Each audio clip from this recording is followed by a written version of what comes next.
करें।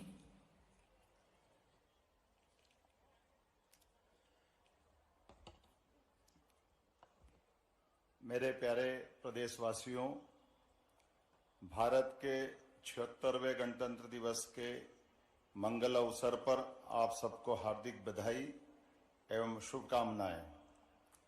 आज राष्ट्र के जन गण मन में देशभक्ति और देश के लिए गर्व का भाव सशक्त हो रहा है।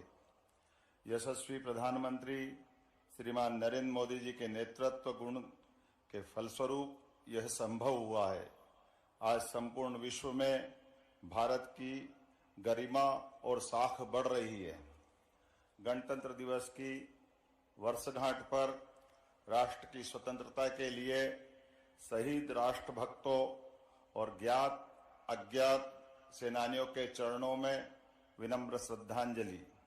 आज संविधान निर्माताओं के प्रति भी कृतज्ञता ज्ञापित करने का दिन है।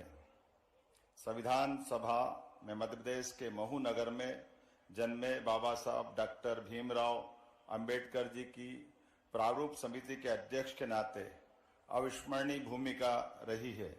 हमारा संविधान गौरव और स्वाभिमान के साथ हमें अपने अधिकारों और कर्तव्यों का बोध भी कराता है। संविधान दिवस के माध्यम से हमारा राष्ट्र संविधान की महिमा को एक उत्सव के रूप में मनाता है। गणतंत्र दिवस की वर्षगांठ पर यह बताते हुए प्रसन्नता है कि एक वर्ष में प्रदेश के चहुमुखी विकास के साथ प्रदेश की जनता के हित में जन सहयोग से जो कार्य हुए हैं, उनसे मध्य प्रदेश विकसित राज्य के रूप में पहचान बना रहा है।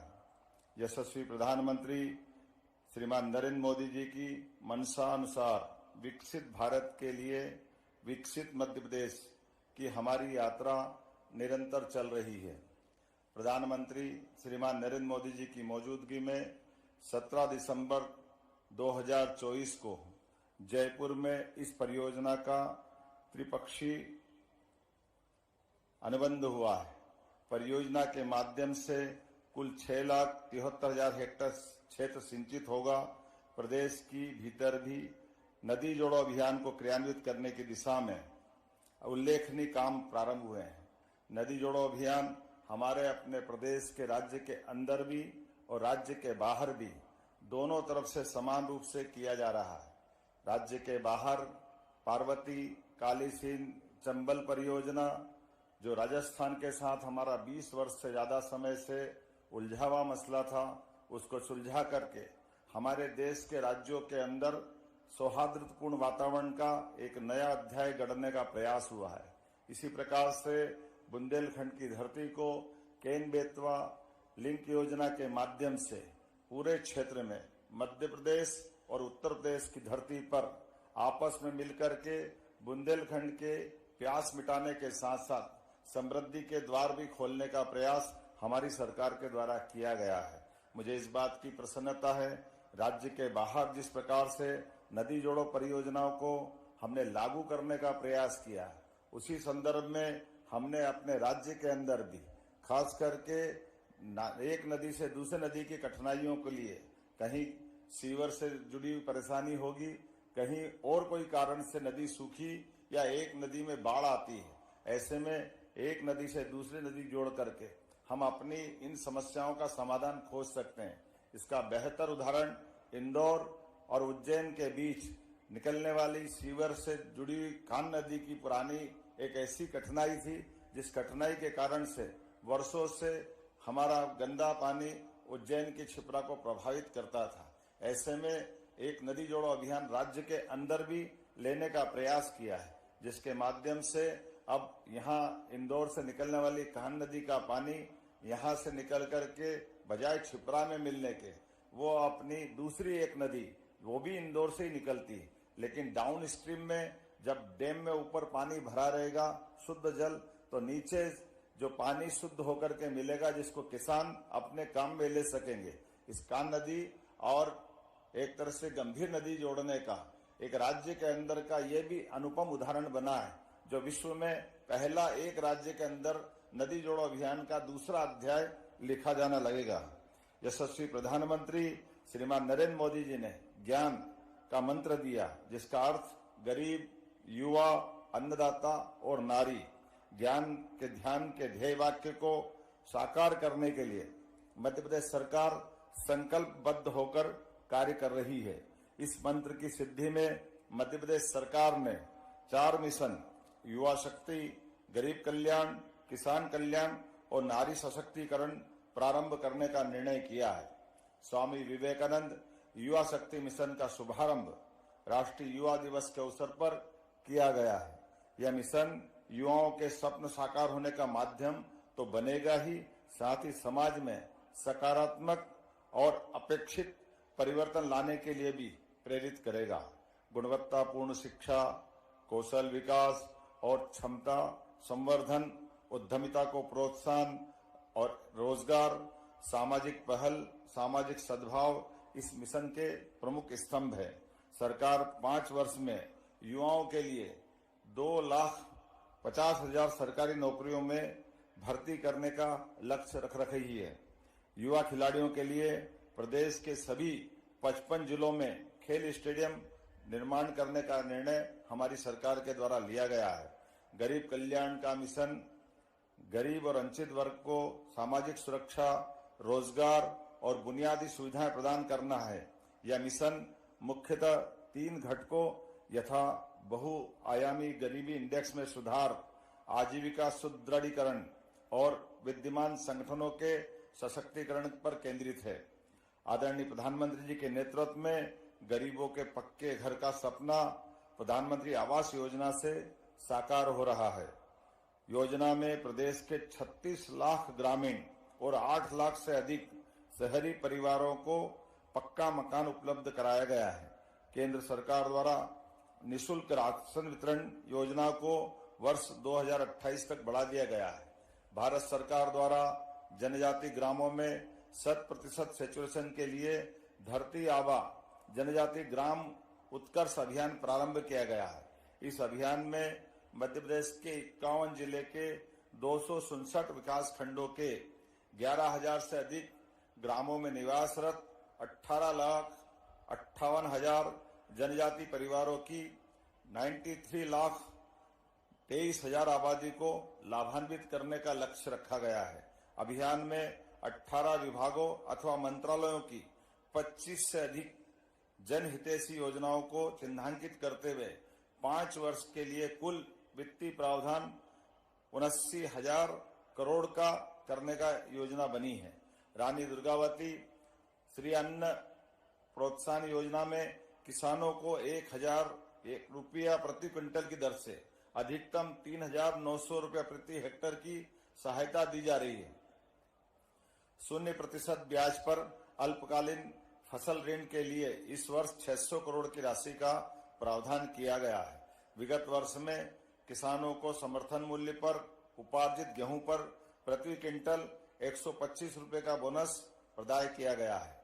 मध्य प्रदेश में कृषि उत्पादन में निरंतर अग्रणी स्थान बनाए रखने की जिद है और मुझे इस बात की प्रसन्नता है, लगातार कृषि कर्मण पुरस्कार जीतते हुए हम अपने इस रिकॉर्ड को कायम रखे हुए हैं। लेकिन अब मुख्यमंत्री सोलर पंप योजना अब प्रधानमंत्री कृषक मित्र सूर्य योजना के नाम से हमने लागू की है, जिसके कारण कृषकों को सौर ऊर्जा के लाभ से लाभान्वित करने के लिए प्रदेश में अस्थायी विद्युत कनेक्शन लेने वाले लगभग 1.25 लाख किसानों को सौर ऊर्जा पंप प्रदान किए जाएंगे। किसानों को अधिक दाम प्रदान करने वाली फसलों को लेने के लिए भी प्रोत्साहित किया जाएगा तथा फसल विविधीकरण को बढ़ावा दिया जाएगा। प्रदेश के सिंचित रकबे को अगले 5 वर्ष में 50 लाख हेक्टेयर से बढ़ाकर 1,100 लाख हेक्टेयर करने का लक्ष्य रखा है। दुग्ध उत्पादन बढ़ाने के लिए मध्य प्रदेश सरकार और राष्ट्रीय डेयरी डेवलपमेंट बोर्ड के माध्यम से MOU हुआ है। वर्तमान में प्रदेश के लगभग 6,000 गांवों में प्राथमिक दुग्ध समितियां हैं। प्रदेश के समस्त गांवों के लिए दुग्ध समितियों को गठन करने का लक्ष्य हमारी सरकार ने रखा है। सांची ब्रांड को और मजबूत किया जा रहा है। मध्य प्रदेश में देश के कुल दूध उत्पादन को बढ़ाकर 20% तक करने का भी हमारी सरकार ने लक्ष्य रखा है। सरकार का प्रयास मध्य प्रदेश को देश की डेयरी कैपिटल बनाना है। राष्ट्रीय डेयरी विकास बोर्ड के अनुबंध से राज्य के पशुपालन एवं डेयरी विभाग के माध्यम से सहकारी प्रणाली भी सशक्त होगी।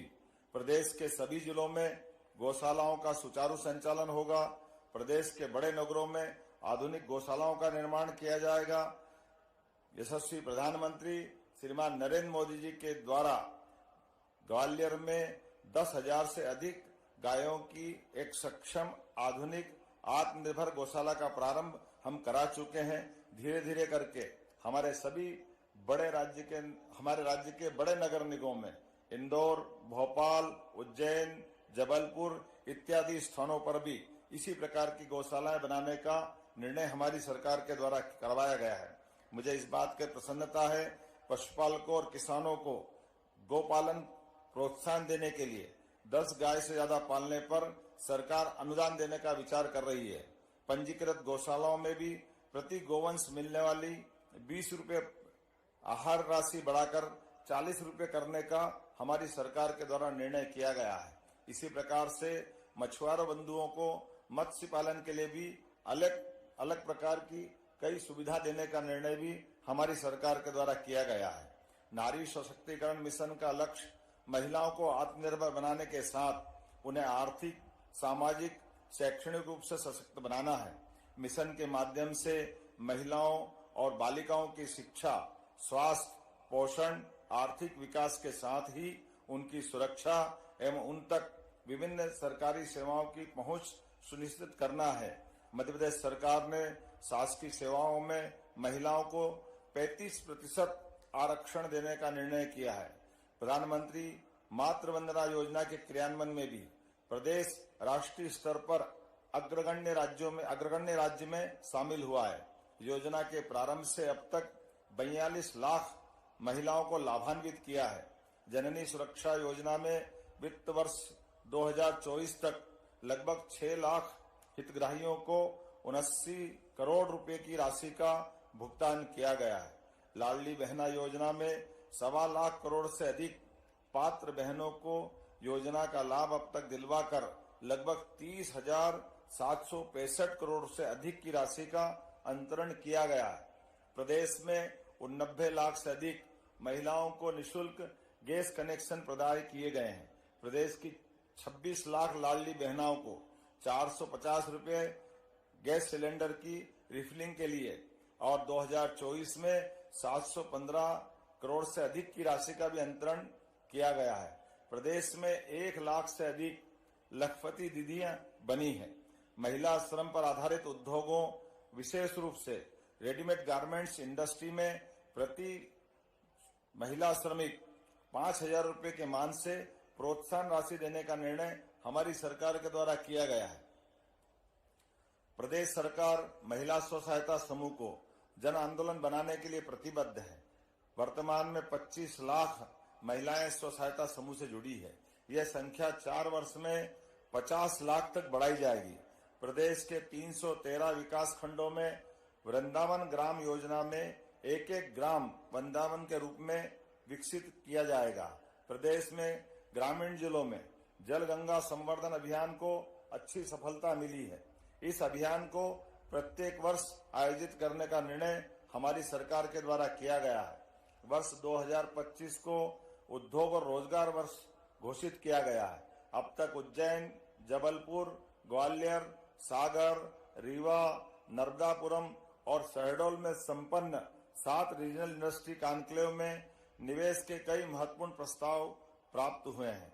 मुंबई, बेंगलुरु, कोयम्बटूर, कोलकाता और पुणे में रोड शो आयोजित किए गए हैं, जिनके माध्यम से 1 लाख करोड़ से अधिक के निवेश और भोपाल में खनन कॉन्क्लेव में 20,000 करोड़ से निवेश के प्रस्ताव, यूके, जर्मनी के माध्यम से 78,000 करोड़ से रुपयों के अधिक निवेश के प्रस्ताव, संयुक्त प्रयासों से अब तक 4,17,000 करोड़ रुपए से अधिक के निवेश, जिसमें लगभग 4 लाख से अधिक युवाओं को रोजगार के अवसर प्राप्त होंगे। मध्य प्रदेश में उद्योग के विभिन्न निवेश के अभियान चलाए जा रहे हैं, जिसके माध्यम से मध्य प्रदेश ने देश के अंदर अब निवेश करने के लिए एक तरह से सबसे आकर्षक राज्य का अपना दर्जा पाया है। भोपाल में आगामी 24-25 फरवरी को होने वाली ग्लोबल इन्वेस्टर समिट की तैयारियां प्रारंभ कर दी गई है।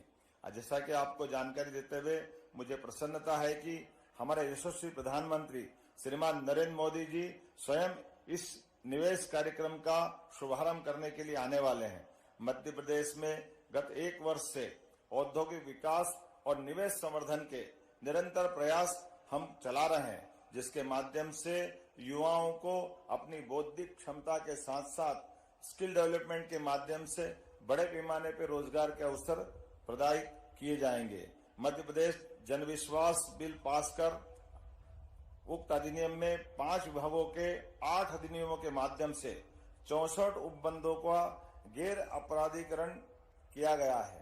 सतत टिकाऊ तेज गति से विकास के लिए वर्तमान वित्त वर्ष में पिछली बार की तुलना में 16% से अधिक प्रदेश का बजट अर्थात 3,65,000 करोड़ रुपए का किया गया है, जिसको आगामी 5 वर्ष में 2 गुना करने का हमने लक्ष्य रखा है।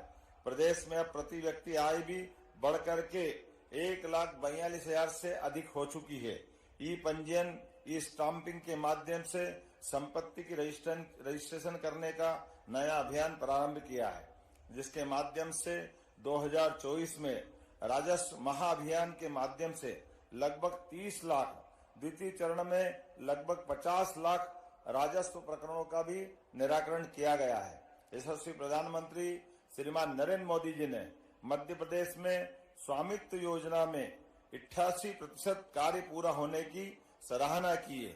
हाल ही में प्रधानमंत्री जी ने इस योजना में मध्य प्रदेश के 15,63,000 से अधिक हितग्राहियों को ई संपत्ति कार्ड वितरित किए हैं। मुझे इस बात की प्रसन्नता है कि आज आधुनिक और बेहतर शिक्षा के लिए हमने हर क्षेत्र में पीएम श्री एक्सीलेंस कॉलेज के आधार पर युवाओं को अपने सभी प्रकार की शिक्षा अपने जिले में मिले, ये अभियान हमने प्रारंभ किया है। मध्य प्रदेश में परंपरागत तकनीकी व्यावसायिक पाठ्यक्रम आधारित विश्वविद्यालयों का उनके कार्यक्षेत्र के अलावा भी कई और रोजगार परक कोर्स चालू करने के लिए भी प्रेरित किया जा रहा है।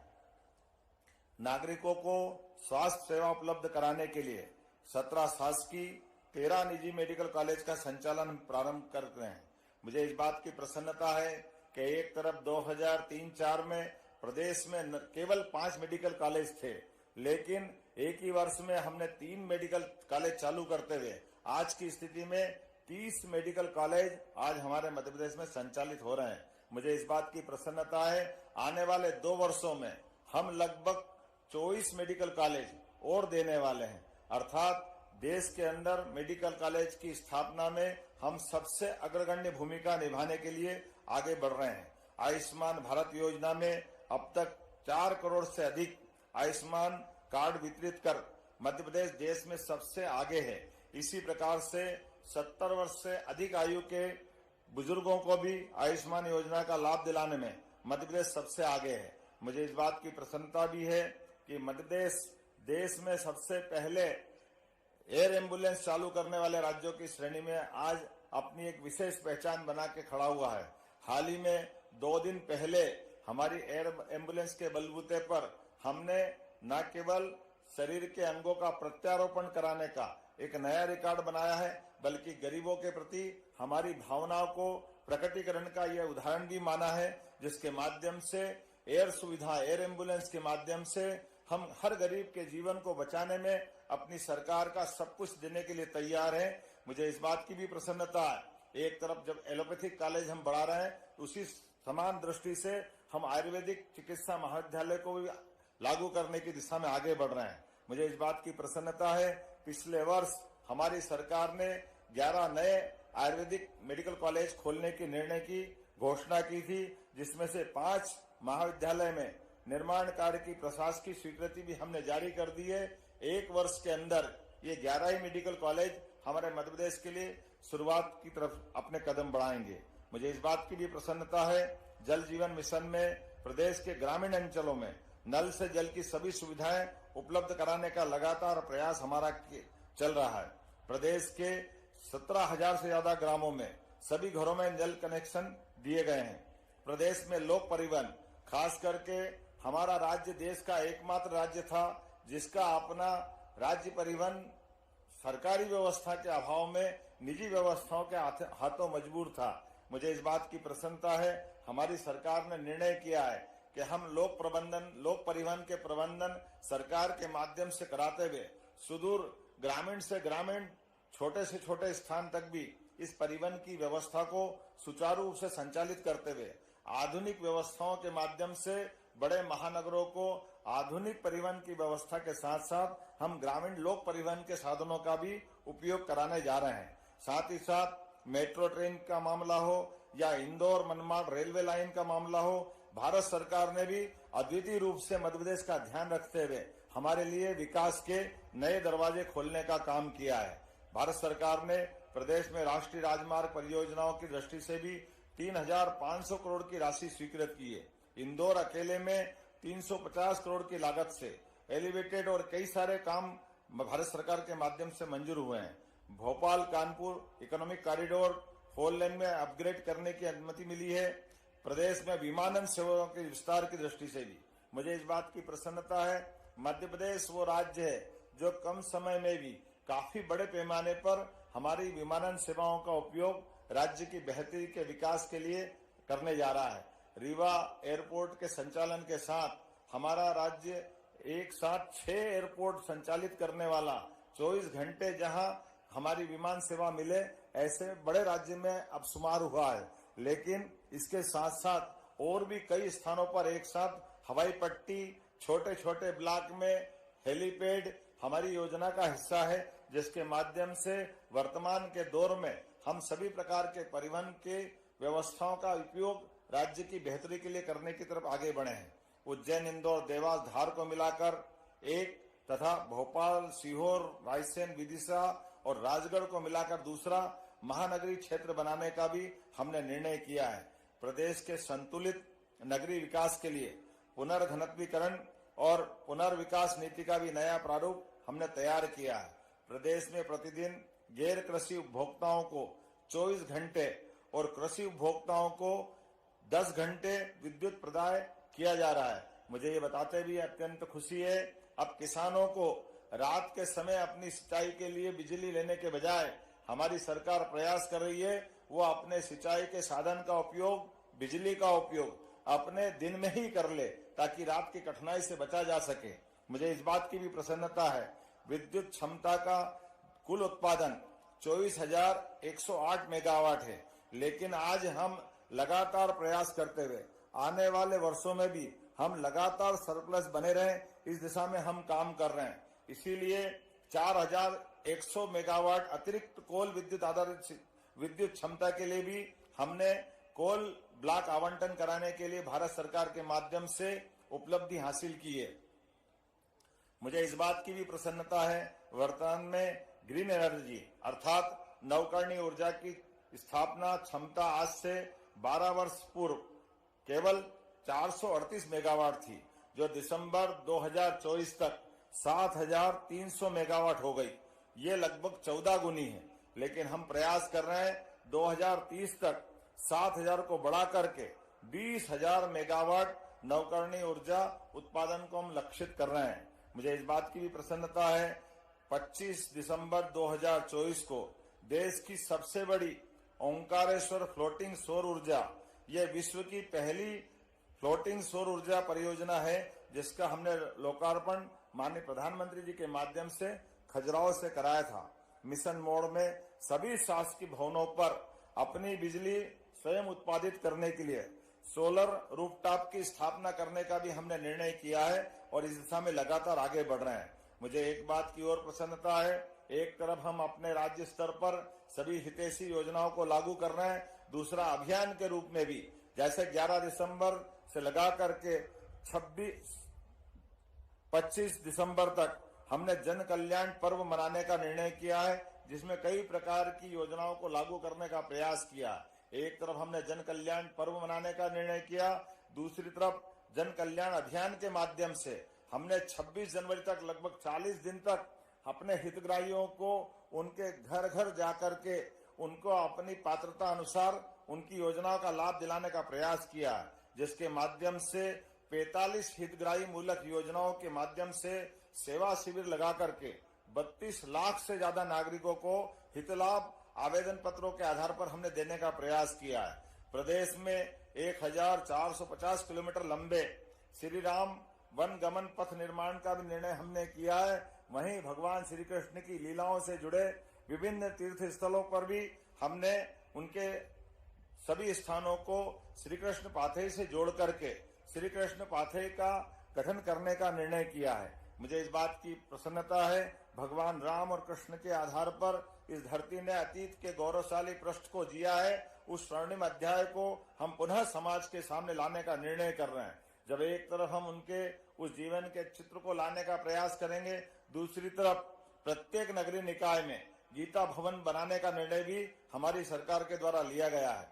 लोक माता अहिल्या देवी की 300वीं जयंती के अवसर पर उनके सम्मान में महेश्वर में मंत्री परिषद की बैठक करने की पहल भी हमारे द्वारा की गई है। सिंहस्थ 2028 को वैश्विक आयोजन बनाया जाएगा। क्षिप्रा का जल निर्मल और प्रवाहमान बने रहे, इसीलिए भी हम इस पे काम कर रहे हैं। मध्य प्रदेश के पर्यटन को नित नए आयाम मिल रहे हैं। इंदौर, ग्वालियर, जबलपुर, भोपाल, रीवा, सिंगरौली ऐसे कई स्थानों पर राज्य के अंदर भी हमने पीएम श्री पर्यटन वायु सेवा भी प्रारंभ की है। प्रदेश में टाइगर रिजर्व की संख्या भी लगातार हम बढ़ाने का प्रयास कर रहे हैं। मध्य प्रदेश टाइगर और लेपर्ड स्टेट के नाते साथ अब चीता स्टेट भी बन गया है। भोपाल का रातापानी प्रदेश का 8वां टाइगर रिजर्व बना है। मुझे इस बात की भी प्रसन्नता है, एक तरफ हम जनहितैषी योजनाओं को लागू कर रहे हैं, उसी प्रकार प्रशासनिक दक्षता की दृष्टि से भी हम जिला, विकास खंड, तहसीलों और अनुविभागों के पुनर्गठन के उद्देश्य से प्रशासनिक पुनर्गठन आयोग का गठन भी करते हुए इस दिशा में काम कर रहे हैं। नागरिकों को मद्य निषेध के लिए जागरूक किया जा रहा है। यह कार्य समाज और सरकार दोनों के स्तर होने पर ही सफलता मिल सकती है। राज्य सरकार ने इस क्रम में प्रदेश के धार्मिक नगरों में शराबबंदी का निर्णय किया है। मुझे इस बात की प्रसन्नता है, इस संबंध में साधु संत, सामाजिक संगठन सभी लोगों के दिए गए सुझाव पर हमने ये कदम उठाया है। मां नर्मदा के तट के दोनों किनारों पर शराबबंदी पूर्ववत लागू रहेगी। इस ऑफिस सिस्टम प्रशासनिक प्रबंधन को पेपरलेस बनाने की दिशा में भी हमने महत्वपूर्ण कदम उठाए हैं। कानून व्यवस्था की मजबूत स्थिति के लिए राज्य सरकार सजग और सक्रिय है। डिजिटल अरेस्ट जैसे नए अपराधों को रोकने के लिए जन जागृति अभियान भी चलाया जा रहा है। साइबर डेस्क के माध्यम से साइबर अपराधों के विरुद्ध कदम उठाए जा रहे हैं। राज्य को वर्ष 2026 तक नक्सल मुक्त बनाने की रणनीति पर भी कार्य किया जा रहा है। औपनिवेशिक मानसिकता के स्थान पर लोकतांत्रिक व्यवस्थाओं के सुदृढ़ीकरण और जनता को राहत देने के लिए लागू किए गए 3 नए आपराधिक कानूनों के भी प्रभावी क्रियान्वयन में मध्य प्रदेश अग्रणी है। मुझे इस बात की प्रसन्नता भी है, हमारी सरकार ने तय किया है आने वाले 1 से 1.5 साल के अंदर हम अपने किसी भी जेल से किसी भी बंदी को कोर्ट में हाजिर करने के लिए लगने वाले समय में और पुलिस बल में बाकी व्यवस्था में न केवल बदलाव लाते हुए सारे अपराधियों के समूचे प्रकरण के कोर्ट में चलने वाले मुकदमे की कार्रवाई न केवल जेल से ही प्रारंभ कराएंगे, बल्कि इससे जुड़े हुए बाकी पक्ष भी जैसे चिकित्सक और बाकी लोग भी हॉस्पिटल से ही अपने डिजिटल वर्चुअल रूप से अपनी गवाही देकर के हॉस्पिटल में डॉक्टर रहेगा, बंदी जेल में रहेगा, न्यायालय अपने स्थान से चलता रहेगा। आधुनिक तकनीक के बलबूते पर हमने प्रदेश के अंदर इस व्यवस्था को लागू करने का निर्णय हमारे द्वारा किया गया है। इसी सिलसिले में पिछले दिनों मध्य प्रदेश में पहली बार इस संबंध की व्यवस्था लागू करने का निर्णय किया और मुझे इस बात की प्रसन्नता है, देश के अंदर पहली बार इस संबंध की व्यवस्था लागू करने वाला दर्जा भी मध्य प्रदेश ने पाया है। नए कानूनों की खास करके उनमें जनता की भागीदारी, अधिकारों को देने का हमारा उपक्रम, ये लगातार हम जनता के बीच मध्य प्रदेश के नए कानूनों को लागू करने के लिए 100% क्रियान्वयन करने के लिए प्रतिबद्ध हैं। जन कल्याण हमारे लिए सर्वोपरि है। गरीब, युवा, अन्नदाता, नारी के कल्याण के प्राथमिकता के अनुसार निरंतर विकास का ये यज्ञ जारी रहेगा। गत 1 वर्ष में प्रदेश की प्रगति के लिए जो निर्णय लिए गए वो आपके सबके सामने है। प्रदेश के नागरिकों का व्यापक जन समर्थन भी हमको मिला है। निश्चित यह संतोष का विषय हो सकता है, लेकिन लक्ष्य तो यही है, मध्य प्रदेश विभिन्न क्षेत्रों में अलग अलग मामलों में अग्रगण्य रहे, प्रदेश में विकास से निर्णायक परिवर्तन हो। हम कह सकते हैं यह गण और तंत्र की परिणामकारी उत्तरदायी संस्कृति का जीवंत चित्र है। मुझे इस बात की प्रसन्नता है, मध्य प्रदेश सच्चे अर्थों में विकास और समानता की दिशा में आगे बढ़ते हुए चित्रों के रंगों के निरंतर चटक और रेखाओं को अमिट बनाए रखने की दिशा में लगातार काम करता रहेगा। मध्य प्रदेश के सभी नागरिकों एक बार पुनः गणतंत्र दिवस की हार्दिक शुभकामना देते हुए मेरी अपनी बात को विराम देता हूं। जय हिंद। बहुत बहुत धन्यवाद माननीय।